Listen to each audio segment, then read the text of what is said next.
Hello, everyone, and welcome to Mountain Lake Journal. I'm Tom Halleck. This week, after more than 2 years of COVID restrictions that closed the northern border to all but essential travelers, Canadians can now once again cross the border without a COVID test, which comes as a huge relief to many communities and businesses here in the North Country that depend on Canadian visitors.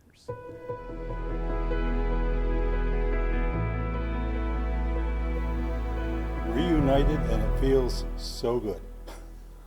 That really is how we're feeling.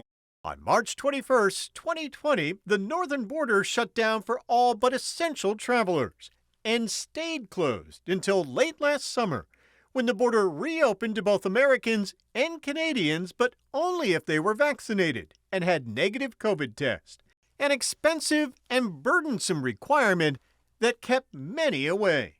Businesses and the Chamber of Commerce are now hopeful the dropping of the testing requirement will get more travelers to head south. It's not going to be suddenly a gate opening and we're going to see 1 million Canadians coming in, this weekend. It'll start slowly. We're early in the season. This wouldn't be the strong part of the year normally anyways. But on the weekends, we ought to start seeing folks coming down to visit that restaurant or go to the mall or check out that campsite to get it ready for this summer or check out their boats. And we want to make them really feel like they've been missed, because they have been.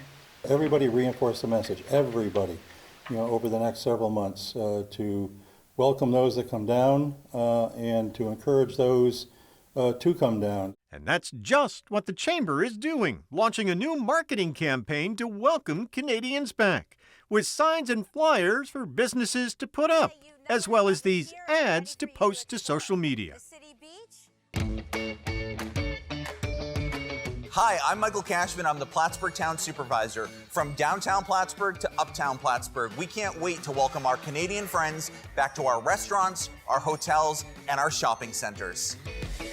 It's no surprise businesses are going all out to put out the welcome mat. Canadian travelers provide a huge boost to the North Country's economy. Without them, the past 2 years hurt the bottom lines of many area businesses, especially those that cater to Canadians, like campgrounds and marinas. Up to 90% of their customers are Canadian. And other than a select few who actually flew across the border to get to their boats, most couldn't cross, and their boats remained on shore for 2 entire summers. So it was quite a hit when we missed out on them coming south the last couple summers. But we're extremely excited that they're back. Owner Norm Legue of Lakeside Coffee Roasters in the village of Rouse's Point says about 60% of their business before the pandemic came from Canadian travelers. But over the past 2 years, it's been the locals who stepped in and saved them. And they didn't let us fail.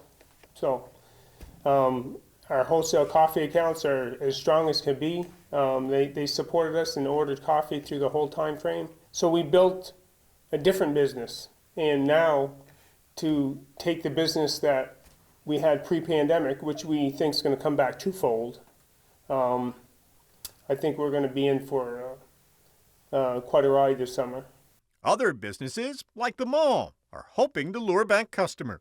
We are thrilled that the testing requirements have been dropped. We look forward to the return of Canadian shoppers. We've seen their eagerness online on our social media platforms, and we cannot wait to reconnect with them live in person soon. The region is also hoping to welcome back visitors from downstate who traveled to the North Country for a safe escape from the city during the pandemic.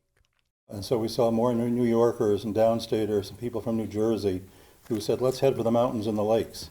And that helped replace, to a degree, the loss of some of our international visitors.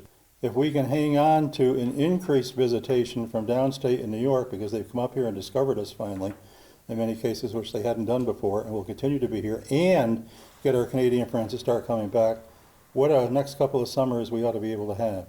Douglas says one of the biggest hurdles the past 2 years was having a different set of rules. And now that both countries are back on the same page, will make it easier. We had difficulty getting many of our friends in Washington and importantly, many of our friends in Ottawa to quite understand the degree to which you're actually harming the relationship. You're not just causing inconvenience. You're not just causing some sad separations of family. You're not just causing some economic impacts, because people aren't spending money on the other side of the border and businesses are being hurt. You're actually harming the fundamental relationship. And that's what makes this such great news, that we're getting back to something approximating normal. We're back to having a shared border. The policies are in sync. They are the same in both directions in terms of if you're a U.S. or Canadian citizen and you're fully vaccinated, you can cross the border. You don't need any test requirements. So that in itself is also another important element of this. But most of all, it is important, and we believe people will be anxious to start reuniting again because of just how special, how deep and broad the relationship is, the connectivity is.